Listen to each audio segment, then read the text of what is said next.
Lecture 1 में हम जो है ये आपको प्रकाश के बारे में हम बहुत सारा टॉपिक बता चुके हैं आपको। हम आज हम लोग जो है दीप्त वस्तु के बारे टॉपिक है आपका। आज जो पॉइंट सब है जो इंडिकेट करने जा रहे हैं हम, जैसे दीप्त वस्तु के बारे में आज हम पढ़ाएंगे। उसके बाद अप्रदीप्त वस्तु क्या है उसके बारे में पढ़ाएंगे। प्रकाश के परावर्तन से आप से क्या समझते हैं उसके बारे में आपको बताएंगे। उसके बाद है प्रकाश के किरणें यहाँ पे प्रकाश के परावर्तन के कितने नियम होते हैं उसके बारे में बताएंगे, ठीक है। और जैसे कि बताएंगे प्रतिबिंब के बारे में, प्रतिबिंब जो कितने प्रकार होते हैं। प्रतिबिंब जो आपका जो है 2 प्रकार के होते हैं। वास्तविक प्रतिबिंब होते हैं, फर्स्ट सेकंड होता है आपका काल्पनिक या आभासी प्रतिबिंब होते हैं, ठीक है। पहले हम लोग देखिए जिक्र करते हैं दीप्त वस्तु, जिसको इंग्लिश में बोलते हैं ल्यूमिनियस थिंग्स बोला जाता है इसको। दीप्त वस्तु किसको बोलते हैं? तो वैसे वस्तु जिनसे प्रकाश उत्सर्जित होते हैं उसको क्या बोलते हैं हम लोग? दीप्त वस्तु कहते हैं। जैसे आप सूर्य ले लीजिए या जलता हुआ बल्ब ले लीजिए, ठीक है, या चंद्रमा ले लीजिए आप। इससे क्या प्रकाश का वो लोग उत्सर्जित करते हैं वैसे वस्तु, ठीक है। फिर बता रहे हैं ऐसे वस्तु जो प्रकाश जो है उत्सर्जित करे उसको बोलते हैं दीप्त वस्तु। जैसे एग्जाम्पल बता दिया, सूर्य हो गया, चंद्रमा हो गया, जलता हुआ बल्ब। सेकंड है कि आपका अप्रदीप्त वस्तु किसको बोलते हैं या किसे कहते हैं? तो जस्ट दीप्त का उल्टा क्या है आपका? अप्रदीप्त वस्तु है आपका। समझ गए? देखिए ऐसे वस्तु जिनसे प्रकाश उत्सर्जित नहीं होता है, ठीक है, जो वस्तु प्रकाश उत्सर्जित नहीं करे उस वस्तु क्या बोलेंगे? अप्रदीप्त वस्तु कहेंगे, ठीक है। जैसे हम यहाँ पर डिफिकल्ट करेंगे ऐसी वस्तुएं जिससे प्रकाश उत्सर्जित नहीं होती है तो वैसी वस्तुएं को अप्रदीप्त वस्तु कहते हैं। जैसे लकड़ी का कोई भी जो है आपका इक्विपमेंट ले लीजिए, उपकरण ले लीजिए, चाहे आप टेबल ले लीजिए, बेंच ले लीजिए, डेस्क ले लीजिए, ठीक है, या चेयर ही ले लीजिए, कुर्सी ले लीजिए आप, उस सबसे क्या है प्रकाश आपका उत्सर्जित नहीं होती है। ईंट ले लीजिए एग्जाम्पल में, पत्थर ले लीजिए, ये सबसे क्या होता है प्रकाश उत्सर्जित नहीं होती है। समझ गए? उसके बाद है प्रकाश के परावर्तन से क्या समझते हैं?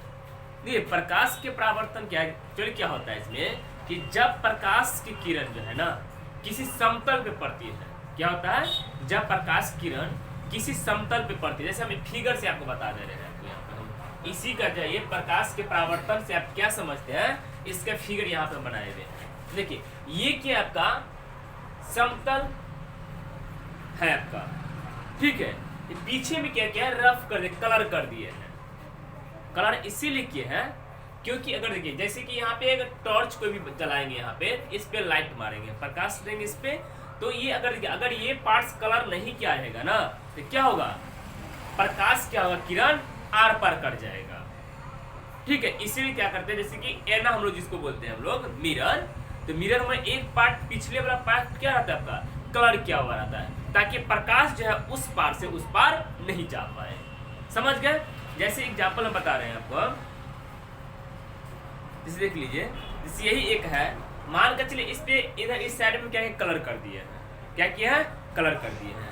तो यहाँ पे प्रकाश जब टॉर्च जब मारेंगे ना तो प्रकाश क्या होगा? उस साइड से उस साइड नहीं जाएगा, आर पार प्रकाश नहीं हो पाएगा।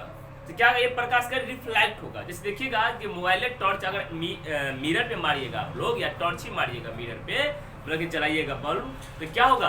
प्रकाश चमकता रहता है, नहीं मतलब क्या प्रकाश आर पार वो नहीं हो पाती, क्या वो रिटर्न रिवर्स जाता है। समझ गए? तो ये क्या कि आप मतलब कि आ रहा है प्रकाश किरण किस पे? तो आपतन बिंदु पर टकरा रहा है, टकराने के बाद क्या होता है? वो परावर्तित हो जाती है। क्या हो जाती है? ये परावर्तित दूसरी दिशा में क्या था वो चली जाती है, ठीक है। तो एक क्या एक परपेंडिकुलर एक लंब अभिलंब यहाँ पे क्रिएट होगा आपका, तो इस कोण को हम लोग क्या बोलेंगे? आपतन कोण बोलेंगे। ये चला गया ना इसलिए इसको क्या बोलेंगे? परावर्तन कोण बोलेंगे। समझ गए? देखिए जब प्रकाश की किरणें क्या होता है एक माध्यम से चलकर दूसरे माध्यम में जब प्रवेश करती है ना तो टकराने के फलस्वरूप वो क्या होता है? किरण उसी माध्यम में वो लौट जाता है। कहने का मतलब यह है, देखिए जब प्रकाश की किरण एक माध्यम से, ये मेरा एक माध्यम है, ये क्या इस साइड दूसरा माध्यम है, ठीक है। इस साइड कलर किए हैं तो इस हैंड पे क्या करेंगे, टॉर्च मारेंगे हम, जलाएंगे, ठीक है। क्या होगा, जब प्रकाश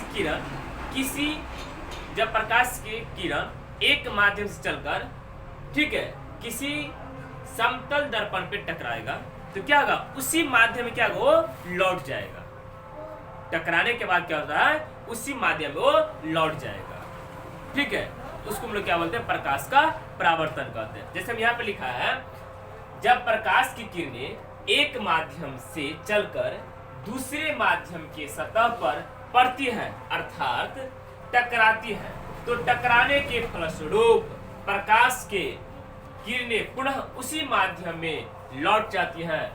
प्रकाश के किरण को इस प्रकार से लौटने की घटना को प्रकाश का परावर्तन कहते हैं। कहने का मतलब ये देखिए सिंपल सी है, जब प्रकाश किरण क्या होता है, ये एक, देखिए ये आपका क्या, आपका एक माध्यम है, ये क्या आपका दूसरा माध्यम है। हम बताएं, जब प्रकाश की किरण एक माध्यम से चलकर दूसरे माध्यम के सतह पर, देखिए ये आपका इस साइड क्या आपका एक माध्यम है, इस कलर का बाद क्या आपका सेकंड माध्यम आ जाता है आपका, ठीक है। क्या है, जब प्रकाश किरण एक माध्यम से चलकर दूसरे माध्यम के सतह पे, ये क्या आपका सतह है ना, जब प्रकाश किरण एक माध्यम से चलकर दूसरे माध्यम के सतह से टकराती है, तो टकराने के फलस्वरूप क्या होता है, वो प्रकाश उसी माध्यम में वो लौट जाती है, जिस माध्यम से आ रही है उसी माध्यम में वो लौट जाती है, ठीक है। इस लौटने की प्रक्रिया को हम लोग क्या बोलते हैं, प्रकाश के परावर्तन कहते हैं।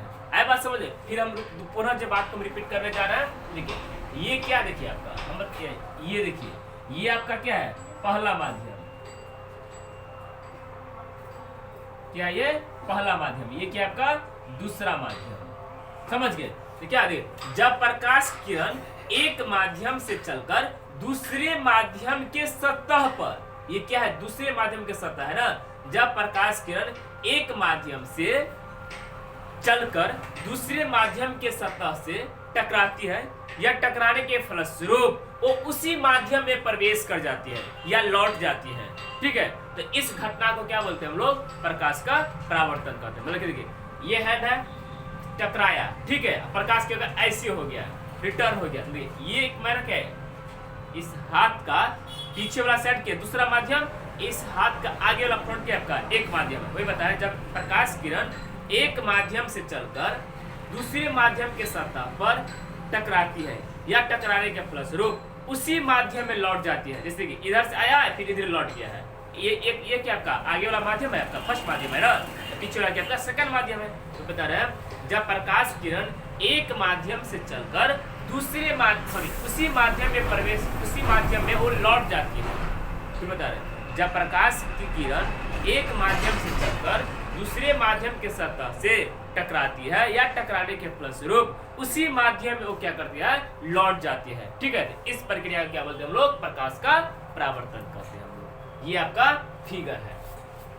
उसके बाद के प्रकाश के परावर्तन के कितने नियम होते हैं, तो प्रकाश के परावर्तन के 2 नियम होते हैं। कौन कौन, देखिए आपतित किरण, ये आपका आपतित किरण, परावर्तित किरण, और क्या होता है आपतन बिंदु पर डाला गया अभिलंब, तीनों क्या होता है, एक ही तल में होते हैं, ठीक है। पहला नियम हो गया। सेकंड नियम होगा आपतन कोण और परावर्तन कोण आपस में क्या होता है, बराबर होता है। क्या होता है, आपस में बराबर होता है, समझ गए क्या होता है। फिर बता रहे हैं, आप प्रकाश के परावर्तन के 2 नियम होते हैं, ठीक है। पहला होता है आपतित किरण, परावर्तित किरण और आपतन बिंदु पर डाला गया लंब, तीनों एक ही तल में होते हैं। देखिए आपतित किरण ये हो गया, परावर्तित किरण ये हो गया आपका, ये आपतित किरण हो आया, परावर्तित किरण चला गया, ठीक है। और आपतन बिंदु ये हो गया, अभिलंब ये हो, क्या हो गया, आपतित किरण, परावर्तित किरण और आपतन बिंदु पर डाला गया अभिलंब, तीनों एक ही तल में होते हैं, ठीक है। सेकंड पॉइंट क्या हो गया, आपतन कोण और परावर्तन कोण आपस में बराबर होते हैं, ठीक है। अब हम लोग आगे पढ़ेंगे, हम लोग प्रतिबिंब के बारे में हम लोग पढ़ेंगे, ठीक है। परावर्तक सतह के प्रकृति के अनुसार जो परावर्तन 2 प्रकार के होते हैं। क्या होता है, परावर्तक सतह के प्रकृति के अनुसार परावर्तन दो प्रकार के होते हैं। पहला होता है नियमित परावर्तन, दूसरा होता है आपका अनियमित परावर्तन होता है। ठीक है, फिर बता रहे हैं परावर्तक सतह के जो प्रकृति के अनुसार जो परावर्तन के दो नियम होते हैं। पहला कौन कौन होते हैं? नियमित परावर्तन होते हैं, दूसरा क्या होता है अनियमित परावर्तन होता है। देखिए नियमित मतलब क्या होता है? रेगुलर इंग्लिश में। नियमित मतलब कि रेगुलर कंटिन्यू चले, मतलब सीधी रेखा में गमन करे। ठीक है, मतलब कि जब भी कितना भी मतलब कि प्रकाश देंगे, 2-3 टॉर्च ले लेंगे हम और उसको एक ही बार क्या करेंगे, एट ए टाइम क्या करेंगे, हम मिरर पे डालेंगे। अगर वो सतह अगर पूरा सपाट है, समतल है, तो क्या होगा? जैसे ही डालेंगे 4-5 टॉर्च डालेंगे तो क्या होगा? उसी मतलब कि जब ये डालेंगे तो जो रिफ्लेक्ट मतलब कि जो दोबारा जो उसी माध्यम जो लौटेगा ना, क्या होगा? एक साथ ही लौटेगा, नहीं लौटेगा। यहाँ पे मान कर चलिए बोर्ड है मेरा, उस पर हम 4-5 टॉर्च डाल दे जलाएंगे हम, तो प्रकाश है इस पे आएगा तो क्या टकरा कर क्या आएगा? पूरा उसी माध्यम में आएगा, तो एक ही साथ सारा प्रकाश की किरण आएगा। ठीक है, उसको हम क्या बोलते हैं? नियमित प्रकाश के परावर्तन कहते हैं। ठीक है, देखिए नियमित परावर्तन किसे कहते हैं? जब प्रकाश के किरणें चिकनी या चमकीली सतह पर पूरे सपाट, ऊपर खाबर नहीं होना चाहिए, पूरे समतल होना चाहिए, तो वे नियमित रूप से परावर्तित हो जाती है। तो ऐसे परावर्तन को नियमित परावर्तन कहते हैं। जैसे देखिए ये क्या मेरा पूरे सपाट है, ये मेरा पार्ट्स है कि नहीं सपाट। ये जब ये प्रकाश आपतित किरण इस पे पड़ेगी तो क्या होगा? परावर्तित होगा ये, तो पूरे क्या होगा? जैसे ही यहाँ पे डालेंगे तो एक ही एट ए टाइम क्या होगा? वो रिटर्न होगा। यहाँ पे देख लीजिए अनियमित परावर्तन देखिए, जब प्रकाश की किरणें उभर खाबर चमकीली सतह पर पड़ती है। क्या है? उभर खाबर जमी सतह है, जिससे बता दे रही है उभर खाबर सतह। अब जो प्रकाश किरण इस पे जो डालेंगे ना, तो क्या होगा? एक ही समय में क्या होगा? वो जैसे देखिए 3-4 टॉर्च को डाल रहे हैं इस पे, मान कर चलिए टॉर्च के प्रकाश डाल रहे हैं इस पे। ठीक है, तो क्या होगा कि किसी का जो है आगे, किसी का पीछे जाएगा लाइट। क्यों? बताते देखिए, देखिए ये मान कर चलिए ये जो देखिए सबसे बेस्ट एग्जांपल ऐसे ले लीजिए आप। देखिए ये क्या है? गाढ़ा है, ये क्या आपका ऊंचा। अगर मान कर चलिए 2 टॉर्च यहाँ पे है, क्या है? 2 टॉर्च है, एक टॉर्च यहाँ पे डालते हैं, एक टॉर्च को ऊपरी परत पे डालते हैं। बताइए यहाँ से अगर मान कर चलिए कि हम बोलेंगे चलो यहाँ पे रिटर्न आना है, पहले कौन प्रकाश रिटर्न पहले आएगा? बताइए पहले किसका आएगा? ऊंचा पार्ट का आएगा। नहीं, क्योंकि ये इसके नजदीक में है, ये क्या थोड़ा डेप्थ में है। इसका मतलब क्या हो गया? अनियमित रहा कि नहीं रहा प्रकाश किरण से। यहाँ पे मान से टॉर्च मारेगा, वो दोबारा जानेगा, ये इस पे से टॉर्च मतलब टॉर्च जला रहे हैं इस पे, तो रिटर्न जल्दी पहुंच जाएगा यहाँ पे। लेकिन इसको क्या थोड़ा सा समय लग जाएगा। क्यों? क्योंकि थोड़ा डेप्थ में, गाढ़ा में है। तो प्रकाश के जो है चाल में जो चालवत नहीं करके प्रकाश का जो है पहुंचने का समय जो डिफरेंस हुआ कि नहीं हुआ, उसको क्या बोलते हैं? अनियमित परावर्तन हुआ। ठीक है, जैसे क्या लिखा है? चमकीली सतह पर पड़ती है तो वे अनियमित रूप से परावर्तित हो जाती है। अनियमित, नियमित रूप से परावर्तित नहीं होता है। ठीक है, तो ऐसे परावर्तन को क्या बोलते हैं हम लोग? अनियमित परावर्तन कहते हैं। ठीक है, अब हम लोग पढ़ेंगे प्रतिबिंब के बारे में। प्रतिबिंब को क्या बोलते हैं इंग्लिश में? इसको इमेज बोला जाता है। जैसे देखिए मेरा ही इमेज, प्रतिबिंब क्या? मेरा छाया। जैसे यहाँ पे मेरा छाया बोर्ड में बन रहा है ना, बन रहा है। देखिए क्या होता है, जब किसी बीम से आते ही प्रकाश किरण किसी भी मतलब कि ऑब्जेक्ट पे, वस्तु पे पड़ती है, तो क्या होता है? उसका इमेज जो है किसी दूसरे बिंदु पे क्या होता जाकर के मिल जाती है या मिलती हुई प्रतीत होती है। इसी घटना क्या बोलते हैं लोग? प्रतिबिंब कहते हैं। जैसे हम यहाँ पे लिखे हैं, किसी बिंदु से आ रही,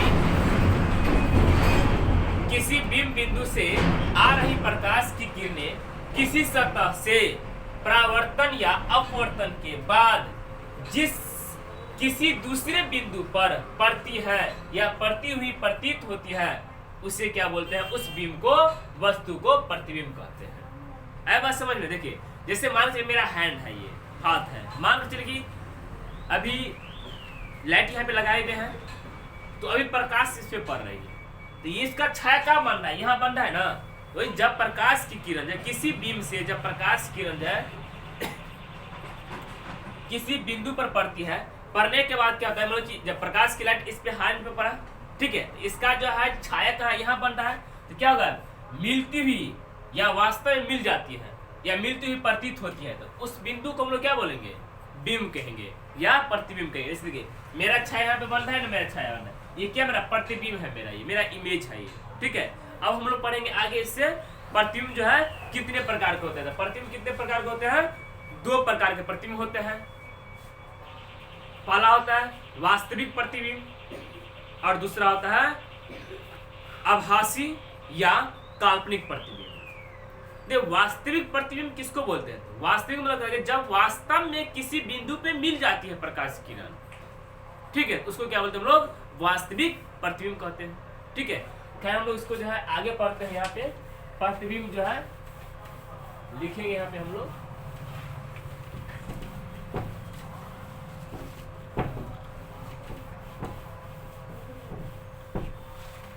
प्रतिबिंब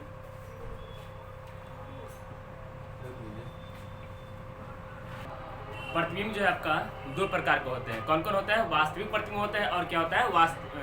काल्पनिक या आभासी प्रतिबिंब होते हैं। तो वास्तविक प्रतिबिंब किसको बोलते हैं? देखिए, जब प्रकाश किरण जो किसी भी बिंदु स्रोत से आती है तो किसी भी वस्तु पर क्या टकराती है, टकराने के बाद क्या उसका इमेज किसी भी बिंदु पर वास्तव में मिल जाती है ना, उसको क्या बोलते हैं हम लोग? वास्तविक प्रतिबिंब कहते हैं। ठीक है, काल्पनिक या आभासी प्रतिबिंब किसको बोलते हैं? जब प्रकाश किरण किसी भी बिंदु स्रोत से जब प्रकाश किसी बिंदु स्रोत से आती है तो किसी वस्तु पर टकराने के बाद जो है जहां पे जो है किसी भी बिंदु पर मानकर चलिए मिलती हुई प्रतीत होती है ना, उसको क्या बोलते हैं हम लोग? काल्पनिक प्रतिबिंब कहते हैं। किसी बिंब से आ रही प्रकाश की किरणें किसी सतह से परावर्तन के बाद जिस किसी बिंदु पर मिलती हुई प्रतीत होती है तो उसको क्या बोलते हैं हम लोग? काल्पनिक प्रतिबिंब या आभासी प्रतिबिंब कहते हैं। ठीक है, हम नोट्स बता रहे हैं आपका। ये तो आपका हो गया, आपकी सब्जेक्टिव टाइप का क्वेश्चन पूछेंगे, 2 नंबर में क्वेश्चन पूछेंगे आपको। देखो ऑब्जेक्टिव में क्वेश्चन क्या पूछ देगा आपको, यहाँ पे हम नोट में लिखा दिए, नोट में लिखाए हुए हैं। वास्तविक प्रतिबिंब क्या होता है? 3 को इसका गुण है। देखिए, वास्तविक प्रतिबिंब हमेशा वस्तु की अपेक्षा उल्टा होता है। ये ऑब्जेक्टिव के लिए भी है। ये वास्तविक प्रतिबिंब को पर्दे पर उतारा जा सकता है। तीसरा पॉइंट है वास्तविक प्रतिबिंब को ऋणात्मक माना जाता है। किसमें? तो वास्तविक प्रतिबिंब में 3 पॉइंट बताया है। पर्दा पर उसको उतार सकते हैं हम लोग। हमेशा क्या होता है? वस्तु की अपेक्षा उसका प्रतिबिंब उल्टा बनता है। तीसरा क्या होता है? उसका क्या होता है? ऋणात्मक माना जाता है उसका प्रतिबिंब को। ठीक है, काल्पनिक में देखिए क्या होता है? काल्पनिक प्रतिबिंब हमेशा सीधा होता है वस्तु की अपेक्षा। ठीक है, दूसरा पॉइंट है काल्पनिक प्रतिबिंब को पर्दे पर उतारा नहीं जा सकता है। तीसरा पॉइंट आपका काल्पनिक प्रतिबिंब को धनात्मक माना जाता है। ठीक है, आज के लिए लेक्चर में इतना ही है। ठीक है, हम जो नेक्स्ट लेक्चर जो अपलोड करेंगे हम 3rd लेक्चर, उसमें हम दर्पण के बारे में हम बताएंगे। अगर ये पढ़ाई अगर आप लोग को अच्छा लगेगा, ठीक है, तो इस दूसरे दोस्त के साथ, अपने दोस्तों के साथ जरूर शेयर कीजिएगा और जो है उसको बोलिए सब्सक्राइब करने के लिए और बेल घंटे का प्रेस करें, ताकि जो है कभी भी वीडियो अपलोड करें अपने YouTube चैनल पे तो आपके पास जो है सबसे पहले पहुंचे। ठीक है, थैंक यू।